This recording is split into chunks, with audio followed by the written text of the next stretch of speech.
के 99वें पुष्प में आज वैद्य प्रसाद कुलकर्णी सर हमें राजयक्ष्मा चिकित्सा भाग 3 इस विषय में आगे के विषय पर मार्गदर्शन करने वाले हैं। मैं सर से विनंती करता हूं कि सर हमें मार्गदर्शन करें। धन्यवाद। गणाधीशो गुणाधीशो विद्यानिधिर्विनायकः कार्यारंभे सदा तस्मै गणेशाय नमो नमः। तो हम राजयक्ष्मा चिकित्सा श्लोक क्रमांक 40 तक हमने देखा था। श्लोक क्रमांक 40 में राजयक्ष्मा के जो पैथोफिजियोलॉजिकल इवेंट्स हैं, वो पैथोफिजियोलॉजिकल इवेंट्स का एकत्र सम्मिलनीकरण किस प्रकार से किया है वो भी हमने देखा था। स्त्रोतसाम सन्निरोधाच रक्तादीनां च संशयात् धातु उष्मां च अपचयात् राजयक्षमा प्रवर्तते। तो राजयक्षमा किस प्रकार से हो सकता है, इसके तीन बेसिक रीजंस, तीन बेसिक कारण उन्होंने यहाँ पे दिए। स्त्रोतसाम सन्निरोधाच, स्त्रोत अवरोध होना, रक्तादि धातुओं का क्षय होना और धातु उष्मां च अपचयात्, और जो धातुअग्नि है उसका भी उपहनन होना, इस प्रकार से राजयक्षमा होता है। तो धातुअग्नि की इन्वॉल्वमेंट भी राजयक्षमा के संप्राप्ति में होती है, ये हमने देखा था। अब इसका परिणाम स्वरूप क्या होता है, तो श्लोक क्रमांक 41, तस्मिन् काले पचति अग्नि यदन्नं कोष्ठ संस्कृतम मली भविति तत्प्रायः कल्पते किंचित ओजसे। तब इससे क्या होगा, देखिए इस श्लोक में उन्होंने बताया तस्मिन् काले, तस्मिन् काले एट दैट मोमेंट, उस समय में, तस्मिन् काले क्या होता है, अग्नि उस समय में, जो अग्नि है वो कोष्ठम संश्रितम, कोष्ठ में जो संश्रित हुआ आहार है, कोष्ठ में जो आया हुआ आहार है, तस्मिन् काले अग्नि कोष्ठ संश्रितम यत् अन्नम, कोष्ठ में आया हुआ जो आहार, जो अन्न है, वो क्या करता है, पचती। तो उस समय में अग्नि जो कोष्ठ में संश्रित किया हुआ जो अन्न है उसका पचन करता है, और उससे क्या होता है, तत्प्रायः मली भवति किंचित ओजसे कल्पते। तो अग्नि का पूरी तरीके से उपहनन नहीं हुआ है, अग्नि की विकृति इस प्रकार से है, अग्नि तो कोष्ठ में संश्रित जो आहार है उसका तो पचन करवा लेता है, लेकिन उस अग्नि के द्वारा आहार का पचन होने के बाद उसका परिणाम स्वरूप क्या होता है, प्रायः मली भवति, आहार पचन के बाद सार भाग और किट्ट भाग ये दोनों निर्मित होते हैं। और नॉर्मल फिजियोलॉजी में सार भाग की निर्मिति और उनसे धातुओं का पोषण ज्यादा मात्रा में होता है और किट्ट की निर्मिति कम मात्रा में होती है। लेकिन अब यहाँ पे अग्नि की विकृति के कारण क्या हो रहा है, अग्नि यत् अन्नम कोष्ठ संस्कृतम पचति तत्प्रायः मली भवति, उससे किट्ट की निर्मिति ज्यादा मात्रा में हो रही है और किंचित ओजसे, ओजस यानी जो सार भाग है उस सार की निर्मिति, उस सार क्या जो धातुओं के लिए पोषक अंश जो है, वो धातुओं का पोषक अंश की निर्मिति रिलेटिवली बहुत कम मात्रा में हो रही है, किंचित ओज से। तो ये राजयक्षमा संप्राप्ति का एक वैशिष्ट्य है कि उसमें किट्ट की निर्मिति ज्यादा हो रही है और सार भाग की निर्मिति जो है वो कम हो रही है। इस प्रकार की पैथोलॉजी अन्य जिस जगह पे आपको मिलेगी, अब ये पैथोलॉजी जो है वो आगे जाके राजयक्षमा में लैंड होने वाली है, लेकिन इस प्रकार की पैथोलॉजी और अन्य जगह पे भी आपको मिल सकती है, तो उनकी भी चिकित्सा जो है राजयक्षमा के तरीके से, राजयक्षमा के दृष्टिकोण से ही करनी है। तो देखिए तस्मिन् काले अग्नि कोष्ठ संस्कृतम यत् अन्नम पचति तत्प्रायः मली भवति किंचित ओजसे कल्पते। और इसी कारण उन्होंने नीचे दिया श्लोक क्रमांक 42 में, तस्मात् पुरुषं संरक्षम विशेषात् राजक्षमणीयः सर्वधातु क्षया तस्य बलम तस्य ही विडबलम। तो अगर सार भाग की निर्मिति ही कम हो रही है, मल भाग की निर्मिति ही ज्यादा हो रही है, तो उसका परिणाम क्या होगा? देखिए, तस्मात् due to which, that's why राजक्षमणीयः पुरुषं संरक्ष्य, राजक्षमणीयः षष्ठी एकवचन, राजक्षमा के, रुग्ण के, पुरुषं संरक्ष्य, उसके पुरुष की रक्षा करनी चाहिए। तस्मात् राजक्षमणीय पुरुषं संरक्ष्य। और ये क्यों करनी चाहिए जी? क्योंकि सर्वधातु क्षयार्थस्य, ये रुग्ण के, ये रोगी के सर्व धातुओं का क्षय हुआ है। सर्वधातु क्षयार्थस्य तस्य विडबलम बलम, और सभी धातुओं का क्षय होने के कारण उसका विडबल पे ही उसका शारीर बल डिपेंड है। तस्य विडबलम बलम। अभी सभी धातुओं का क्षय क्यों हुआ है, उसका रीजन उन्होंने इससे पहले दिया। क्यों? क्या सभी धातुओं का पोषण ही नहीं हो रहा है किंचित ओजसे। धातुओं का पोषक भाव की निर्मिति ही अच्छे प्रकार से नहीं हो रही है, और जो पोषक भाग किंचित ओजसे से निर्मित हो रहा है, वो धातुओं के स्तर पे जो पहुंचाने की जो सिस्टम है, उसमें भी स्त्रोतावरोध निर्माण हो रहा है, धातु ऊष्मा का उपहनन हो रहा है। इसी कारण जो है धातु क्षय निर्माण हो रहा है, और धातु क्षय के कारण ऐसे रुग्ण में जो बल है वो विडबल पे डिपेंड है। इसलिए तस्मात् राजक्षमणीय पुरुषम संरक्षम, इस प्रकार से उन्होंने लिया। तो पुरुष में जो थोड़ा सा स्नेह भाग रहता है, सार भाग रहता है, उसी पे ही उसका, उस रुग्ण का अवष्टंबन होता है। देखिए, पुरुष से अवष्टंबनम, इस प्रकार का कार्य वाग्भटाचार्य जी ने दिया है।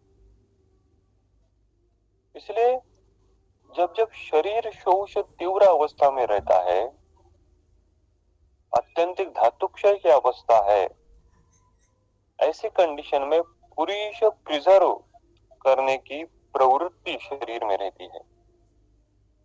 तो धातु क्षय बहुत तीव्र अवस्था में है, राज्य क्षमा की अवस्था है, शोष की अवस्था है, तो नेचुरली शरीर क्या करता है तो पुरुष प्रिजर्व करना।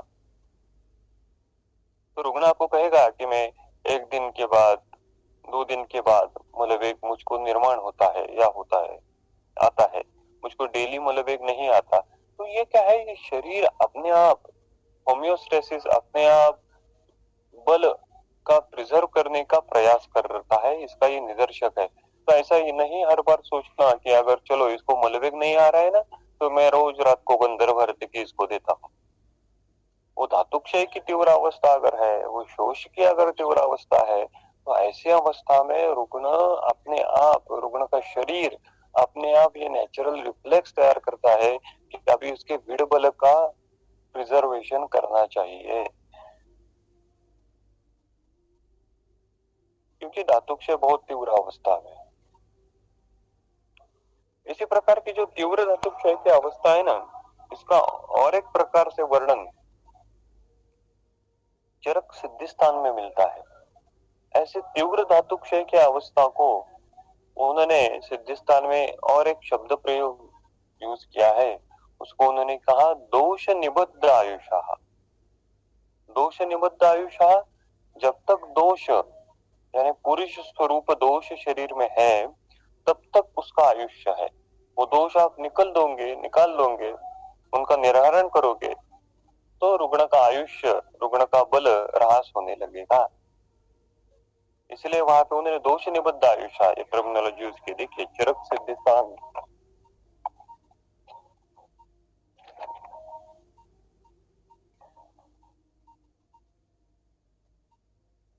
दशमो अध्याय, चरक सिद्धिस्थान अध्याय 10, श्लोक क्रमांक 11-12।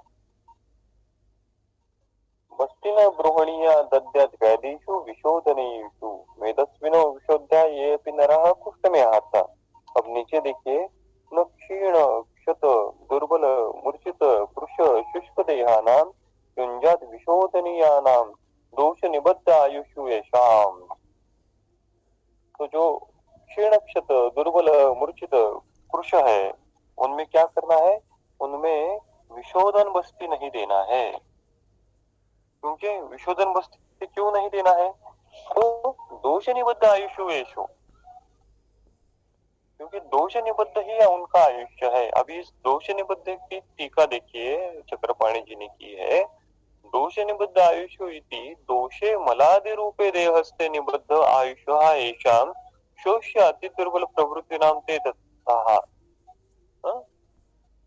इसी प्रकार से राजय क्षमा की अवस्था है। तो राजय क्षमा में हम निरूह तीव्र स्वरूप में नहीं दे सकते, राजय क्षमा में हम तीव्र रेचक दवाई नहीं दे सकते, राजय क्षमा में हम तीव्र स्वरूप से विरेचन नहीं दे सकते। तो ये केवल राजय क्षमा को एप्लीकेबल नहीं है, ये अति तीव्र धातु क्षयजन्य अवस्था, निरुपस्तंभित वातव्याधि की अति उग्र अवस्था,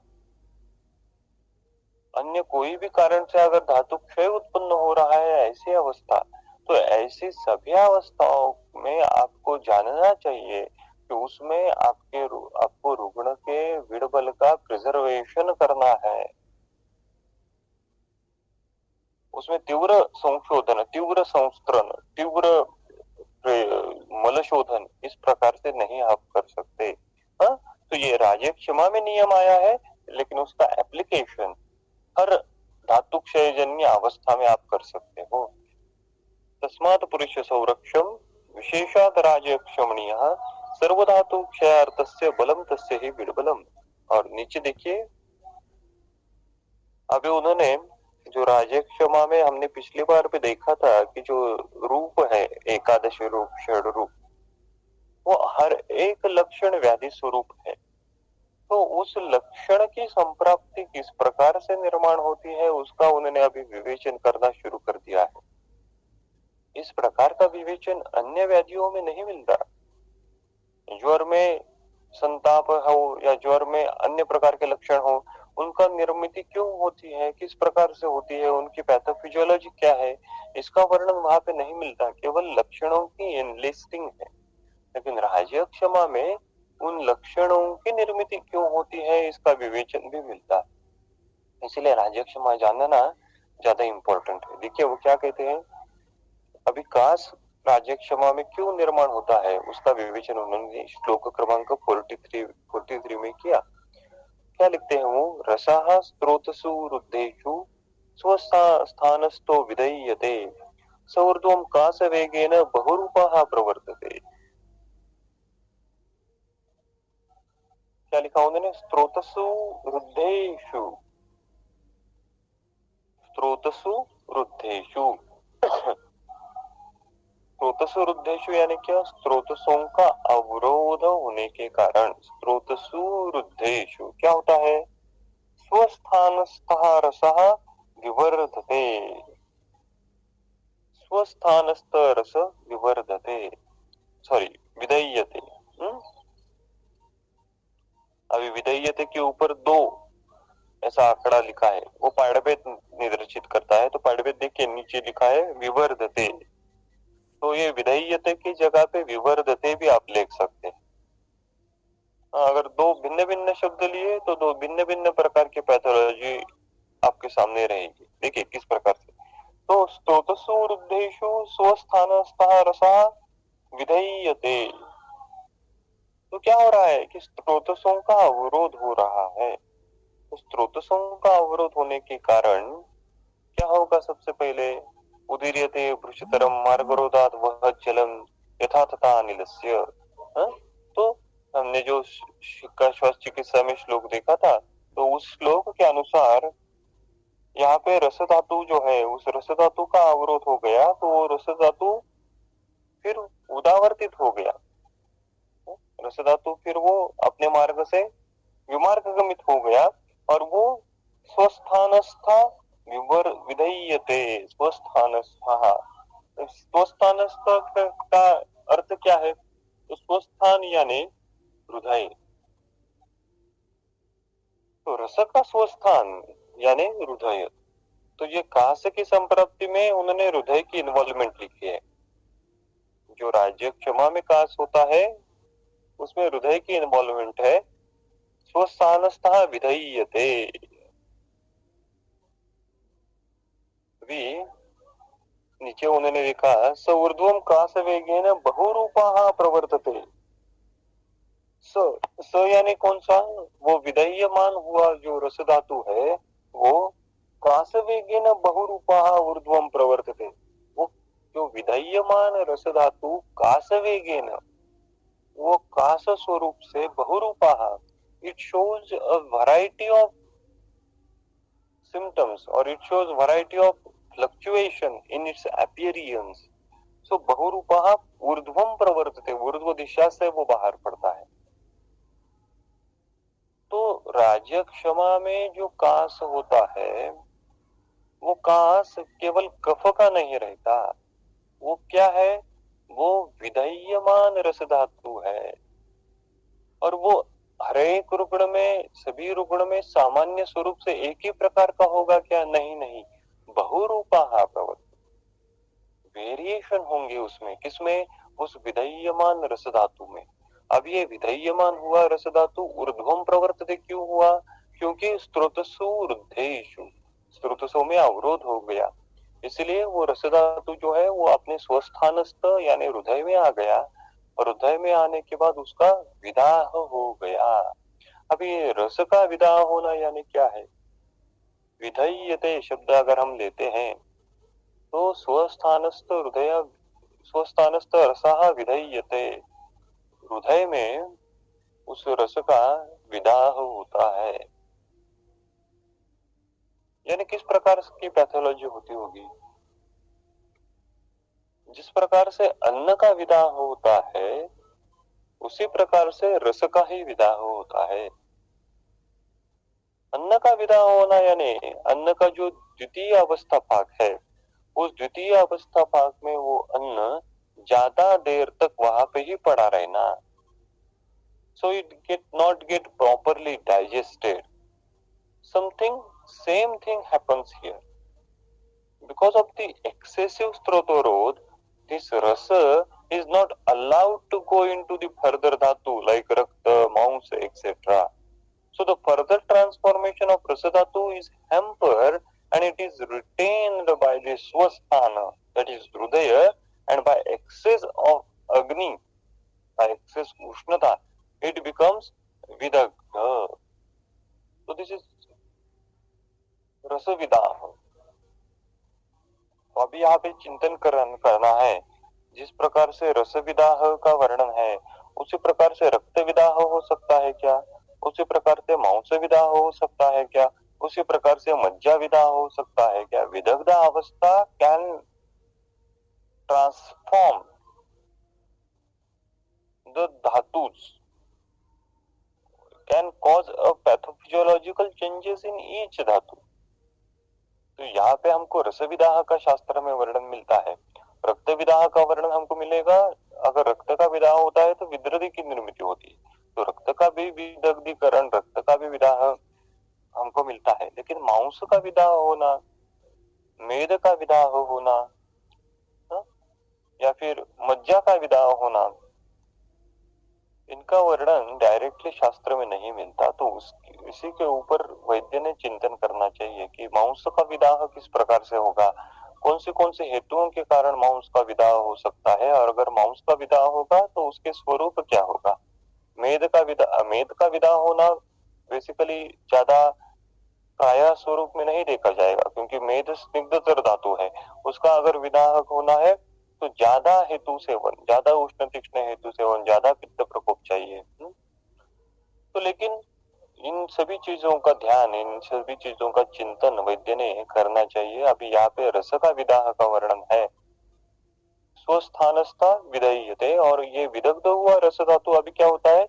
ऊर्ध्व दिशा से कास स्वरूप में, कास स्वरूप से बाहर निकलता है। इसी कारण राज्य क्षमा में जो स्फुटम रहता है, वो केवल कप स्वरूप नहीं रहता, वो तनु, द्रव बहुल, स्त्रावी, ऐसा विदग्ध रस बहुरूपाहा, ऐसे भिन्न भिन्न स्वरूप का रहता है। देखिए अभी इसी अध्याय में श्लोक क्रमांक 51 जो है उसमें उन्होंने बहुरूपाहा प्रवर्तते का वर्णन किया है। क्या है वो?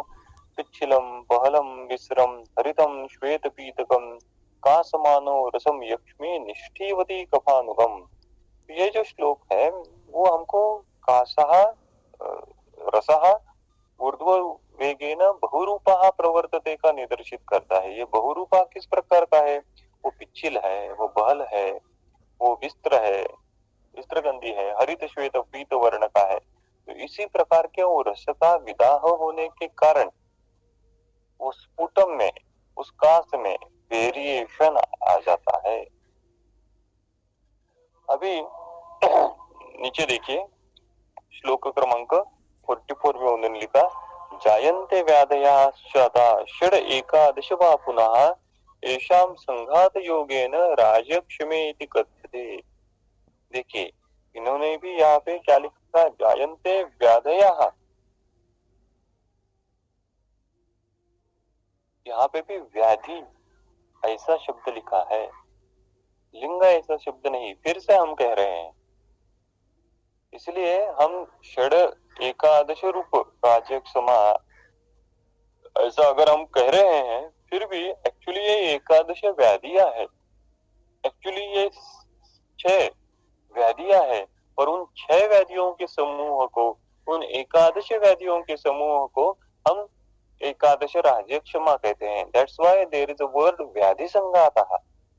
राज्यक्षमा is a syndrome, that's why the term is व्याधि संघात योगेन, येषां संघात योगेन। तो ये जानने की बात है, ठीक है। तो ये एकादश राज्यक्षमा में कौन से व्याधियों का सम्मिलनीकरण होता है उसका वर्णन नीचे उन्होंने दिया। कासो, अंश संतापो, वैश्वर्यम, ज्वरः, पार्श्व शिरोरुजाम, छर्दनम, रक्तकपयोः, श्वासवर्चो गदो अरुचि, रूपाणि एकादशेतानि यक्ष्मणा षडिमानि वा। कासो, ज्वरः, पार्श्वशूलम, स्वरवर्चो गदो अरुचि, सर्वैः अर्धै त्रिभिः वापि लिंगै मांस बलक्षये युक्तो वर्ज चिकित्सस्तु सर्वरूपो अरूपो अन्यथा। तो अभी उन्होंने षड एकादश राज्यक्षमा का वर्णन किया और आगे राज्यक्षमा का साध्य साध्यत्व भी श्लोक क्रमांक 47 में उन्होंने वर्णन किया। वो क्या है? मांस बलक्षये। देखिए टिपिकल है, मांस बलक्षये सर्वैः अर्धैः त्रिभिः वा, सर्वैः अर्धैः त्रिभिः वा अपि लिंगैः युक्त वर्ज। लक्षण कितने भी रहने दीजिए, 3 रहने दीजिए, 6 रहने दीजिए, अगर मांस बलक्षय है तो प्रोग्नोसिस रुग्ण का बैड है, वर्ज, उसको वर्ज करो। तो साध्य साध्यत्व तय करने के लिए सबसे इंपॉर्टेंट क्राइटेरिया लक्षण नहीं है, सबसे इंपॉर्टेंट क्राइटेरिया मांस बल है।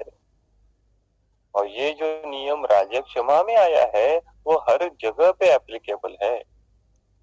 वाग्भटाचार्य जी ने संशोधन अर्हता के लिए भी हमको बताया कि संशोधन अर्हता बहुदोष अवस्था ये नहीं है। बहुदोष अवस्था तो ठीक है, वो दूसरी स्टेप है, लेकिन सबसे इंपॉर्टेंट अर्हता संशोधन के लिए कौन सी है? स्थूल बलवान रुग्ण, ये सबसे इंपॉर्टेंट अवस्था है। तो वो स्थूल बलवान अवस्था ही संशोधन करना चाहिए, या हम अन्य प्रकार से कहें कि स्थूल बलवान रुग्ण में ही जो है प्रोग्नोसिस अच्छा रहता है। जो मांस बलक्षय अवस्था है उस मांस बलक्षय में प्रोग्नोसिस बैड रहता है। इसलिए उन्होंने शब्द लिखा, उस मांस बलक्षय में लक्षण तीव्र नहीं है, कम मात्रा में है, फिर भी उनको वर्ज्य समझिए। और नीचे उन्होंने लिखा अतः अन्यथा, और इससे विपरीत अवस्था। कौन सी अवस्था? अगर बल मांस क्षीण अवस्था नहीं है तो उसमें क्या सर्वरूपापि चिकित्सतु। तो मांस बल क्षीण अवस्था नहीं है, लेकिन क्या है? सर्वरूपापि, सभी प्रकार के फुल ब्लोन सिम्टोमेटोलॉजी है। एकादश राज्यक्षमा अच्छी प्रकार से वहां पे निर्मित है, मैनिफेस्ट हुआ है, फिर भी उसकी क्या करो, चिकित्सा, तू वो चिकित्सा करने योग्य है।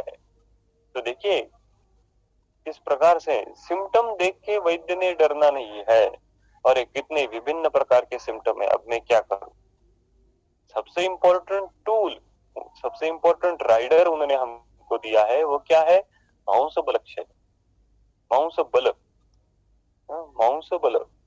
तो इस मांस बल पे ही सब डिपेंड है रुग्ण का प्रोग्नोसिस। अगर मांस बल अच्छा है तो सिम्टोमेटोलॉजी विभिन्न प्रकार की कौन से भी हो, चिकित्सीय रुग्ण अवस्था वो है, उसमें चिकित्सा अवसर शुरू करनी चाहिए। लेकिन अगर मांस बल क्षय तीव्र है तो सिम्टम कम भी हो, फिर भी वो रुग्ण जो है वो बैड प्रोग्नोसिस वाला है। तो मांस बल जानना ये इम्पोर्टेंट है। तो फिर से क्लिनिकली ये सवाल उत्पन्न होगा कि मांस बल हम किस प्रकार से जाने, वो जानने का पैरामीटर क्या है। तो रुग्ण का वेट तो हम लेते ही हैं, muscle tone, measurement of muscle, high एक पैरामीटर, ये भी एक पैरामीटर हो सकता है। उसी प्रकार से चरक विमान स्थान का जो चौथा अध्याय है उसमें अनुमान प्रमाण का वर्णन किया है, और उसमें बलम व्यायाम शक्त्या, इस प्रकार से उन्होंने बल की परीक्षा हम किस प्रकार से कर सकते हैं उसका निदर्शन किया है, बलम व्यायाम शक्त्या। तो रोज की डेली एक्टिविटी रुग्ण अच्छे प्रकार से कर सकता है या नहीं, या रुग्ण रोज की डेली एक्टिविटी करते समय भी थक जाता है, इससे भी हम रुग्ण का बल असेसमेंट कर सकते हैं। रुग्ण पहले डेली एक्टिविटी अच्छे प्रकार से कर सकता था, लेकिन अभी वो थोड़ी सी एक्टिविटी करने के बाद भी थक जाता है, या डेली एक्टिविटी नहीं कर पाता, वो हर हर बार बेड पे लेटे ही रहता है, तो उससे हम जान सकते हैं कि रुग्ण का बल कम हुआ है। तो इस पे भी और वैद्य ने चिंतन करना चाहिए कि रुग्ण के बल का असेसमेंट हम किस प्रकार से करें। जब आप देखिए यार, ऐसा आयुर्वेदिक कंसल्टेंट के पास ये प्रॉब्लम तो बार बार आएंगे, क्योंकि हमारे पास जो रुग्ण आएंगे वो व्याधि के अर्ली स्टेज में तो नहीं आएंगे, व्याधि के लेट स्टेज में। तो कई कई बार ऐसा हम सोचते हैं कि हम षटक्रिया काल पढ़ते हैं, तो ये षटक्रिया काल और आज की हमारी व्यावहारिक आयुर्वेदिक कंसल्टेंसी, इसमें बहुत अभी अंतर पड़ चुका है। क्योंकि हमारे पास कभी चय अवस्था में, प्रकोर अवस्था में, प्रसर अवस्था में रुग्ण आता ही नहीं है। हमारे पास रुग्ण कब आता है, वो व्यक्ति भेद भेद के बाद जो उपद्रव व्याधि संकर ऐसी अवस्था है ना, ऐसी अवस्था में हमारे पास रुग्ण आता है। वो भेद के पश्चात की जो अवस्था है, वो भेद पश्चात अवस्था में अगर रुग्ण हमारे पास आ रहा है तो उसमें वो षटक्रिया काल का भी क्या महत्व रहा। That षटक्रिया काल is actually not applicable to today's Ayurvedic practice. Because वो अलग ही चीज अभी हमारे सामने आ रही है कि व्यक्ति भेद के पश्चात की अवस्था लेते हैं। ऐसा बहुत कम बार होता है कि रुग्ण हमारे पास आता है कि मैं नवज्वर का हूँ, मेरी अभी चिकित्सा करें, आते ही होंगे, लेकिन वो बहुत कम मात्रा में। जो आते हैं वो जीर्णावस्था लेकर ही आते हैं, जो आते हैं वो क्रोनिसिटी लेकर ही आते हैं, जो आते हैं वो मेजोरिटी धातुक्षय लेकर ही आते हैं, व्याधि भेद के पश्चात की अवस्था में आते हैं, उपद्रव के साथ ही आते हैं। एक्चुअली दैट षटक्रिया काल, उसका असेसमेंट या फिर कहें कि उसकी यूटिलिटी आज के प्रैक्टिस में कितनी है, ये भी थोड़ा सा विवादित मुद्दा भी हो सकता है। तो छोड़ दीजिए, कहने का तात्पर्य है कि रुग्ण का बलमांस परीक्षण करना ये इम्पोर्टेंट है, उस पे ही व्याधि का प्रोग्नोसिस डिपेंड है। अभी देखिए श्लोक क्रमांक 48 में उन्होंने प्रतिश्चाय का वर्णन करना शुरू कर दिया है। क्या लिखते हैं वो, घ्राणमूले स्थितः श्लेष्मा रुधिरम पित्तमेव वा मारुत अधमात शिरसो मारुतम शायते प्रति। क्या लिखा उन्होंने, मारुत अधमात शिरसो, मारुत अधमात शिरसो। मारुत आत्मात शिरसो का टीका देखिए क्या दिया है उन्होंने, मारुत पूर्ण शिरसाहा, यानी क्या, वायु द्वारा पूर्ण किया जाने वाला वो शिर। शिर यानी क्या, शिर में जो स्रोतस है, उन स्रोतसों में वायु द्वारा पूर्ण किया जाता है। तो देखिए, हमने पिछले कुछ लेक्चर में कहा था, का विषय वो बार बार आता है, इसलिए फिर से एक बार कहता हूं कि सभी व्याधियां जो है वो सभी व्याधियां वात व्याधि है। देहे स्त्रोताओं से रिक्तानी पूरयित्वा अनिलो बलि, ये जो वात व्याधि का संप्राप्ति का सूत्र हम पढ़ते हैं वो केवल कटिगत वात का, जानुस्कंदिगत वात का या फिर वात व्याधि का ऐसा नहीं है। तो वो सूत्र जो है संप्राप्ति का सूत्र, वो सभी व्याधियों को एप्लीकेबल है, क्योंकि सभी व्याधियों में वात प्रकोप होता ही है। वो स्वतंत्र दृष्टिकोण से होगा या फिर परतंत्र दृष्टिकोण से होगा। इसीलिए इस प्रतिशाय में भी वात प्रकोप है। इस प्रतिशाय में लेकिन वात प्रकोप कहाँ पे हुआ है, शिरस्थ स्रोतसों में हुआ है। तो शिरस्थ स्रोतसों में वात प्रकोप होने का तात्पर्य क्या है, जो शिरस्थ स्रोतस है वो अभी रुक्ष कराणी, लघु कराणी, शीत कराणी, सुशिर कराणी शरीराणाम इस प्रकार से हुए हैं। और इस स्रोत से अभी जब वायु बहने वाला है तो उन वायुओं के गति को अब इन रुक्षता के कारण अवरोध उत्पन्न हो गया और उस वात का प्रकोप अभी हो गया। तब इस वात का प्रकोप हुआ तो वो क्या करता है, तो वो वात, प्रकोपित हुआ वात अपने साथ कफ और पित्त के मॉलिक्यूल या अन्य दोषों को के मॉलिक्यूल की भी अपने साथ लेकर घूमता है। और जहाँ पे ख वैगुण्य है, उस ख वैगुण्य के स्थान पे उस दोषों के मॉलिक्यूल का पूरण करता है। देहे स्रोताओं से रिक्तानी पूरयित्वा अनिलो बलि, तो इस पूरयित्वा अनिलो बलि का ही वर्णन यहाँ पे है। मारुत आत्मात शिरसो, मारुत आत्मात शिरसो, मारुत पूर्ण शिरसा। तो एक ही शब्द है मारुत आत्मात शिरसो। तो इस एक ही शब्द से हमको इतना सब ज्ञान होना चाहिए, उसके पीछे की जो भूमिका है, वो पीछे की जो संप्राप्ति है, उस शब्द के पीछे की संप्राप्ति, वो जानने का प्रयास हमने करना चाहिए। तो वायु द्वारा पूर्ण किया गया जो है शिरसो, वो क्या है, घ्राण मूले स्थित श्लेष्मा।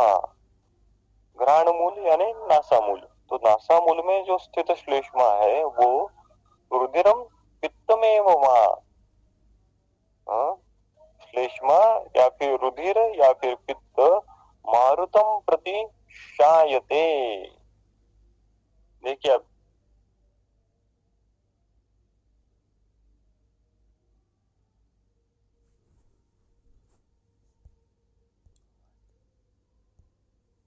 टीका, गच्छते इति अर्थः, तो वो वायु के साथ गमन करते हैं। शायन यानी गमन करना, प्रतिशाय, तो ये शब्द भी कैसे उत्पन्न हुआ है, वो शायते गच्छते अत्यर्थः के कारण ही प्रतिशायते ये शब्द निर्माण हुआ है। तो एक्चुअली संप्राप्ति क्या हुई है, शिरस्थान में वात का प्रकोप हुआ है और उस शिरस्थान के स्रोतों में वो प्रकोपित हुआ वायु अभी श्लेष्मा का या फिर पित्त का या फिर रक्त का पूर्ण करता है। और ये अभी पूर्ण किए हुए जो दोषों के मॉलिक्यूल है वो वायु के साथ गमन करते हैं, नासा के द्वारा वो उनका वहन होने लगता है और उनको हम कहते हैं अभी प्रतिशाय की निर्मिति हुई।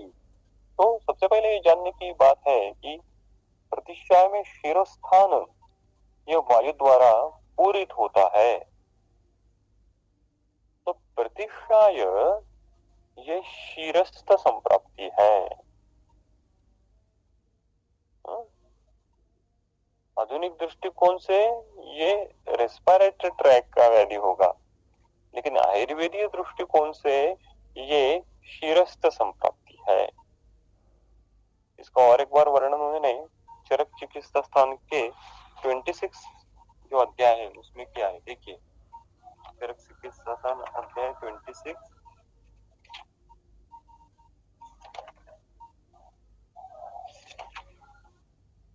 उसमें पेज नंबर 604 श्लोक क्रमांक 104 105 संधारण अजीर्ण रजोति भाष्य क्रोध ऋतु वैषम्य शिरोपितापैः प्रजागर अतिस्वप्न अंबु शीतैः अवश्यया मैथुन बाष्म धूमैः।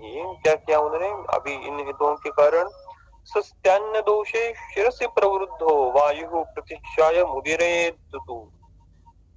दोष किस प्रकार से है, सस्त्यान्न दोषे।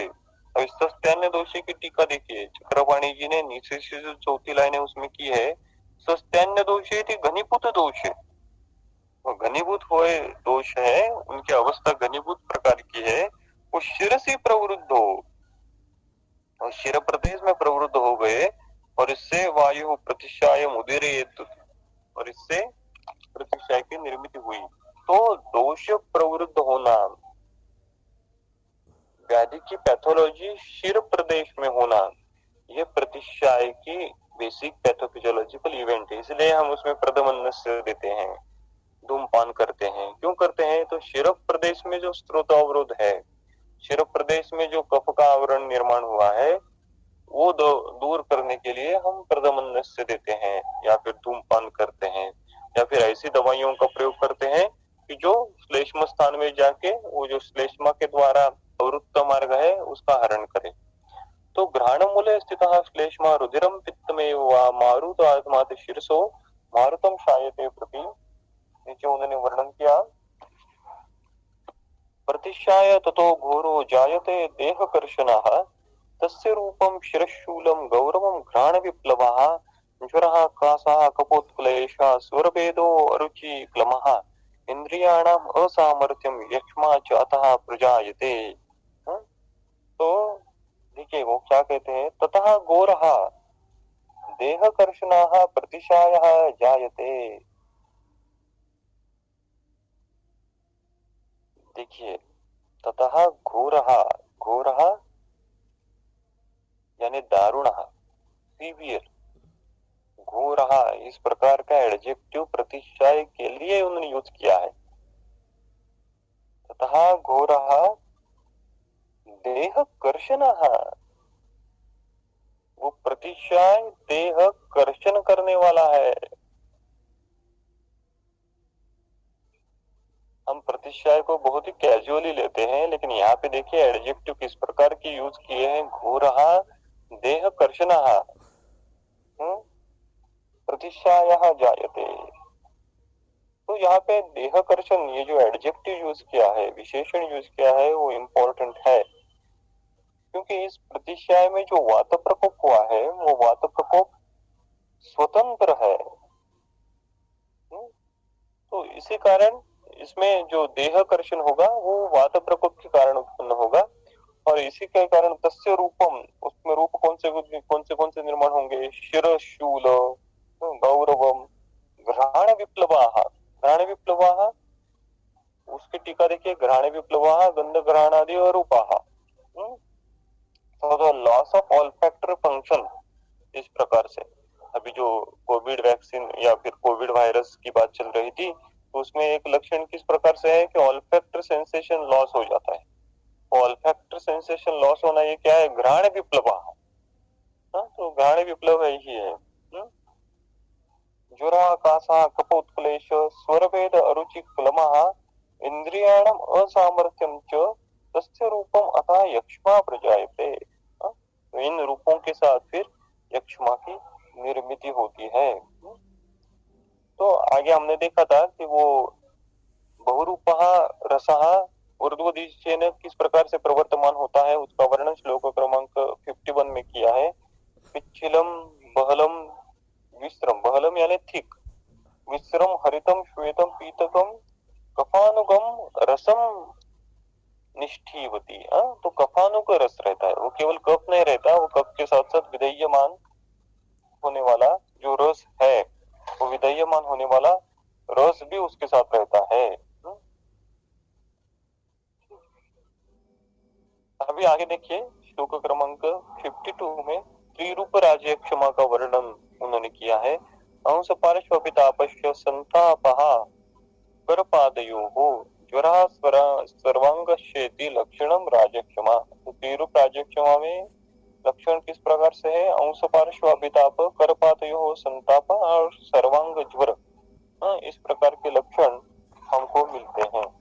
अभी श्लोक क्रमांक 53 से लेके 55 तक उन्होंने स्वर भेद का वर्णन किया है। तो देखिए वो उन्होंने क्या लिखा है, वातात पित्तात कफाद रक्तात कास वेगात सपीनसात स्वर भेद भवेत वातात वृक्षः क्षामचला स्वरः तालुकंठ परिप्लोषः पित्तात वक्तुम असूयते कफात भेदो विबद्धस्य स्वरः खुरखुरायते सन्नो रक्त विबद्धत्वा स्वरः कृच्छात् प्रवर्तते कासातिवेगात् कषणाः पीनसात् कफवातिकाः। तो देखिए क्या कहते हैं वो, वातात पित्तात कफात रक्तात, यानी वात के कारण, पित्त के कारण, कफ रक्त के कारण, सपीनसात और पीनस के कारण कास वेगात स्वर भेदः भवेत, और कास वेग के कारण स्वर भेद की उत्पत्ति हो सकती है। तो एक्चुअली स्वर भेद यानी क्या, चेंज इन वॉइस। तो ये चेंज इन वॉइस जो है, स्वर भेद जो है वो किन किन कारणों से हो सकता है? वो वात पित्त कफ त्रिदोषों के कारण, पीनस के कारण, कासवेग के कारण इस स्वर भेद की निर्मित हो सकती है। अभी वात के कारण, वात प्रीडोमिनेंस के कारण स्वर भेद है, तो उसमें किस प्रकार के लक्षण मिलेंगे? वातात रुक्ष श्याम, श्याम यानी क्षीण रुक्ष स्वर, रुक्ष स्वर और क्षाम स्वर, ये दोनों वर्णन दिया है। अभी रुक्ष स्वर यानी क्या, जो हस्की स्वर, आपने अगर सीए ट्रकियल सीए कहे या फिर लैरिंग सीए, इस प्रकार का अगर पेशेंट देखा है तो उनसे अगर आपने बात की है, तो उस रुग्ण में जिस प्रकार का आवाज आएगा वो रुक्ष रहेगा और श्याम रहेगा। पित्त तालु कंठ परिप्लोषः, परिप्लोष यानी दाह होना, वक्तुम असूयते, देखिए वक्तुम असूयते, ये विशेष लक्षण यहाँ पे दिया है। वक्तुम असूयते की टीका देखिए, वक्तुम न इच्छति, यानी बोलने के प्रति अनिच्छा निर्माण होती है। तो पित्तज स्वर भेद में वक्तुम असूयते, रुग्ण कम बोलता है, क्यों बोलता है? उसको अनिच्छा निर्माण होती है। अब ये सवाल उत्पन्न होता है कि पित्तज स्वर भेद में वक्तुम असूयते ये लक्षण क्यों डेवलप होगा? ये मानसिक लक्षण है या उस पित्त के कारण उस रुग्ण को बोलते समय कुछ वेदना ज्यादा हो रही है, दाह ज्यादा हो रहा है, इसी कारण वो वक्तुम असूयते इस प्रकार का लक्षण निर्माण हो रहा है। शब्द असहिष्णुता ये लक्षण रसक्षय में मिलता है, वो श्रवणेन्द्रिय के संदर्भ में है कि रुग्ण को शब्द जो है वो सहन नहीं होते, लेकिन यहाँ पे बोलने के संदर्भों में है। पित्तज स्वर भेद में वक्तुम असूयते, अपने आप बोलने की अनिच्छा, रुग्ण चुपचाप रहता है, ऐसा हम कह सकते हैं। वक्तुम असूयते कफात भेद विबंध स्वरः खुरखुरायते, so that voice is now affected with wheezes, choked voice or having association with the wheezes, ऐसा हम कह सकते हैं। रक्त विबद्धत्वात्, अगर रक्त से विबद्ध हुआ है तो क्या होगा? सन्न, सन्न यानी दुर्बल, स्वराः पृच्छात् प्रवर्तते, तो वो स्वर प्रोनाउंसिएशन के लिए रुग्ण को बहुत इफर्ट्स लेने पड़ते हैं, और इसी कारण उन्होंने लिखा कि कुरुक्षात् प्रवर्तते, और ये कुरुक्ष प्रवर्तन क्यों होता है? रक्त विबद्धत्वात्। अभी नीचे लिखा कास अतिवेगात्, कास के अतिवेग आने से कषणाः, कषणाः एक कंठ खराब हो जाता है. Now the throat or we can say the larynx get injured by the excessive strain caused during the coughing. तो कासातिविकात कषणाः पीनसात कफवातिकाः. अगर पीनस से उत्पन्न अगर वो स्वर भेद है तो वो कफवात्य होगा. नीचे श्लोक क्रमांक 56 में उन्होंने लिखा पार्श्वशूलम तो अनियतम संकोचायाम लक्षणम शिरशूलम ससंतापम यक्ष्मणा स्यात् गौरवम. यक्ष्मणः संकोचायाश लक्षणम पार्श्वशूलम तो अनियतम शिरशूलम ससंतापम सगौरवम स्यात्. So Yakshmi patient is affected with pain in the sides of chest, Parshvashula, which is inconsistent, aniyatam, and that pain get manifest during the respiratory movement. So that Parshvashula aniyat ऐसा उन्होंने लिखा है. तो वो कंसिस्टेंट पेन नहीं होगा पार्श्वशूल का. जब रेस्पिरेटरी मूवमेंट होगी तभी वो पेन होगा, अन्यथा वो पेन नहीं होगा. नीचे देखिए श्लोक क्रमांक 57-58 में वो क्या कहते हैं. अभिसन्ने शरीरे तु यक्ष्मिणो विषमाशनात् कंठात् प्रवर्तते रक्तम श्लेष्माश उत्क्लिष्ट संचिताः रक्तम विबद्ध मार्गत्वात् मांसादीन् अनुपद्यते आमाशयस्तमुत्क्लिष्टं बहुत्वात् कंठमेति च. क्या लिखा उन्होंने देखिए श्लोक क्रमांक 57. शरीरे अभिसन्ने तु, अभिसन्ने, अभिसन्ने की टीका क्या है. अभितः सन्नो अभिसन्नः, यानी शरीर जो है वो अत्यंतिक शिथिल हो गया है. शरीरे अभिसन्ने तु, शरीर अत्यंतिक शिथिल होने के बाद यक्ष्मिणाः विषमशनात्, तो शरीर शिथिल हो गया है. इसको और एक अर्थ ले सकते हैं कि दुर्बल हो गया है. तो शरीर अत्यंतिक शिथिल होने के बाद, दुर्बल होने के बाद अगर यक्ष्मी रुग्ण ने विषमाशन किया, यक्ष्मिणो विषमाशनात्, तो क्या होगा. यानी पैथोफिजियोलॉजी ऑलरेडी हो गई है और फिर भी रुग्ण ने हेतु सेवन चालू रखा तो क्या होगा. रक्तम उत्क्लिष्ट, रक्त का उत्क्लेश होगा. रक्तम उत्क्लिष्ट, अभी रक्त में विदा होने लगेगा. रक्तम उत्क्लिष्ट, और क्या होगा. संचित श्लेष्मा च कंठात प्रवर्तते, और जो संचित हुआ श्लेष्मा है वो कंठ से प्रवर्तिमान होगा. और नीचे उन्होंने लिखा है विबद्ध मार्गत्वात् रक्त मांसादीन न अनुपद्यते. विबद्ध मार्गत्वात्, स्रोतो मार्ग अवरोध होने के कारण मांसादि धातु तक रक्त पहुंच नहीं सकता. रक्त का उत्क्लेश तो हुआ है लेकिन स्रोतो अवरोध होने के कारण विबद्ध मार्गत्वात्, जो रक्त है वो मांसादीन अनुपद्यते, वो मांसाद धातु तक पहुंच नहीं सकता. अब ये विबद्ध मार्गत्वात् की टीका देखिए क्या लिखा है उन्होंने. विबद्ध मार्गत्वात् इति रक्तस्य मांसाद्य अभिगमे यो मार्गः तत् निरोधात् मांसाद अभिगच्छत् रक्तम मांसाशय एव कृताधिष्ठानं प्रस्रवणं जलमिव विबद्ध मार्गत्वात् बहु भवति.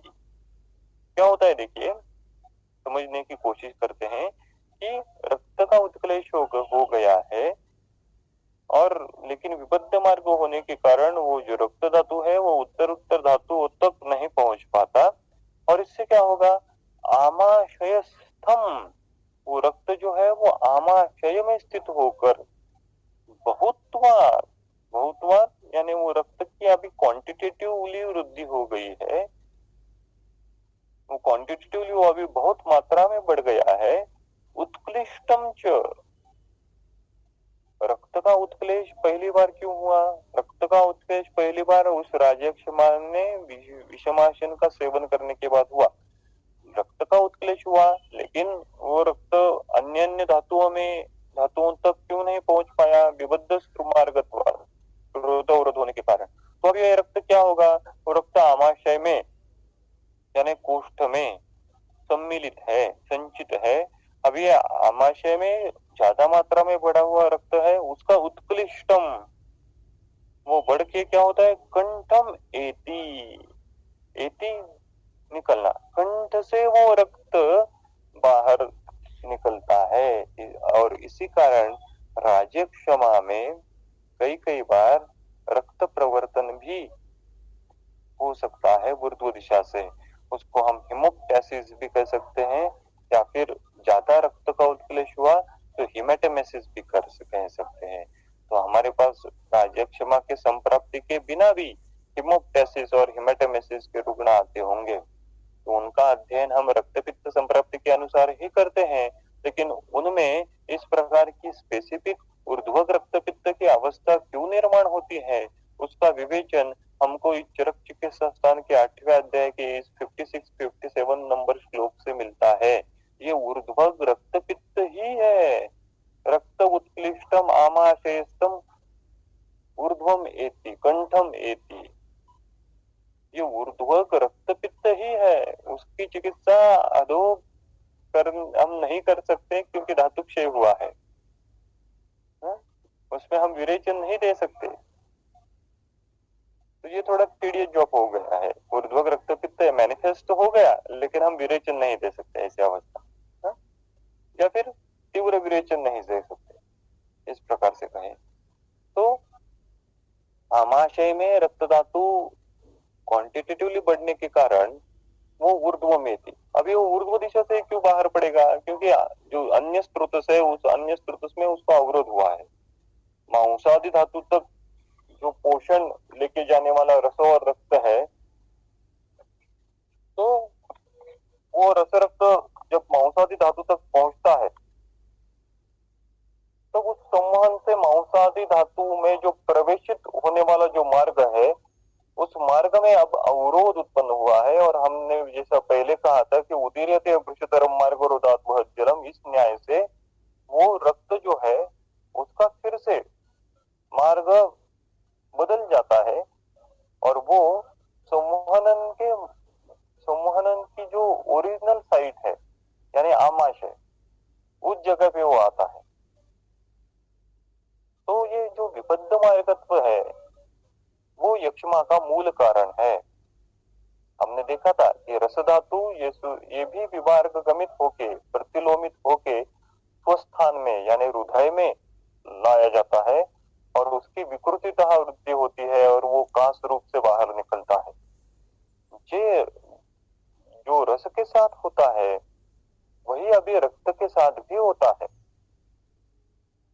तो शरीर में रस और रक्त ऐसे सेपरेट एंटिटी नहीं है कि देखो ये अभी रस घूम रहा है, देखो ये रक्त संवहन हो रहा है। शरीर में नॉर्मल फिजियोलॉजी में रस रक्त संवहन एक साथ ही होता है, लेकिन अगर अवरोध उत्पन्न होता है तो ये रस जो है वो हृदय में लाया जाता है, और अगर अवरोध उत्पन्न होता है तो रक्त जो है वो आमाशय में लाया जाता है।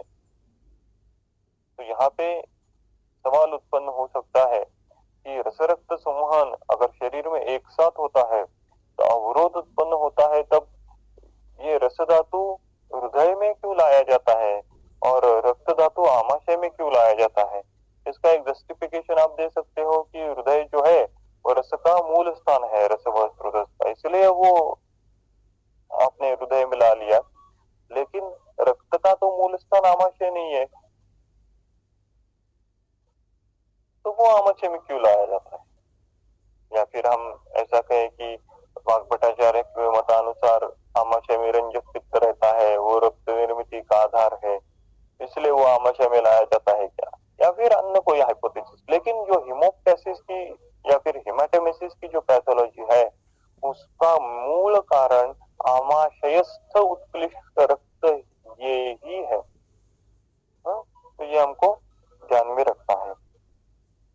और ये हिमोप्टासिस और हिमेटिमेसिस की संप्राप्ति जब अन्य अन्य व्याधियों में भी आपको मिलेगी, तभी ये श्लोक के अनुसार ही हम उसको जान सकते हैं।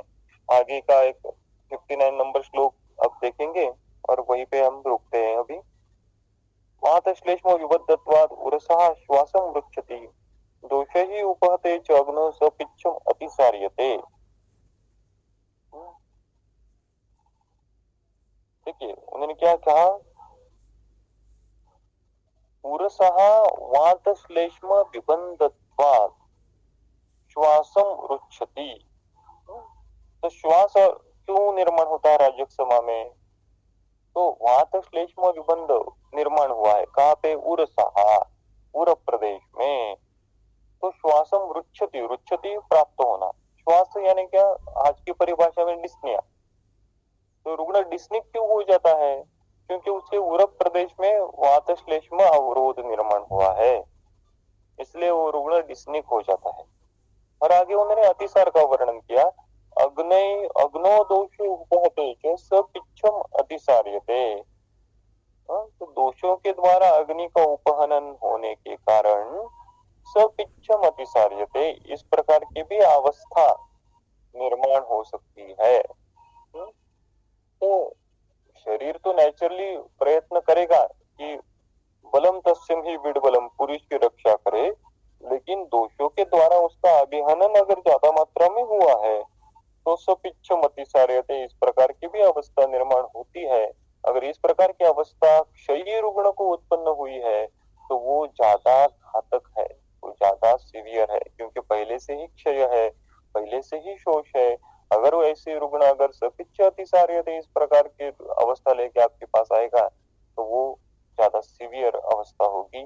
प्रोग्नोस्टिक पॉइंट ऑफ व्यू वो भी ज्यादा अच्छी बात नहीं होगी। इसलिए राजक क्षमा की बात छोड़ दीजिए, अगर गृहिणी का भी रुग्ण आपके पास आता है और वो पहले से पुरुष रुग्ण है, पुरुषों और उस पुरुष रुग्ण को ही गृहिणी होने की ज्यादा संभावना है, लेकिन उसमें भी अगर धातु क्षय बहुत तीव्र मात्रा में हुआ है तो ऐसी धातु क्षय जन्य अवस्था में गृहिणी की चिकित्सा करना ये बहुत ही टीडियस जॉब होता है, उसमें ज्यादा सक्सेस नहीं मिलता, क्योंकि धातु क्षय इतना तीव्र होता है।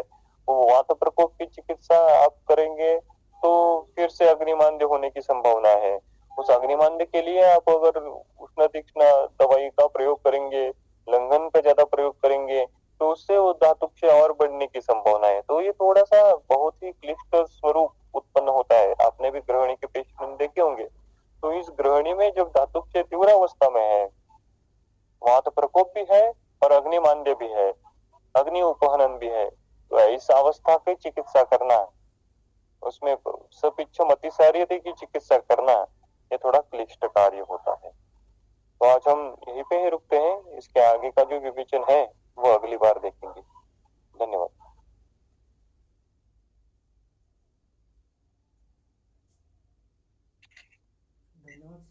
धन्यवाद सर, और सभी को ज्वाइन होने के लिए धन्यवाद।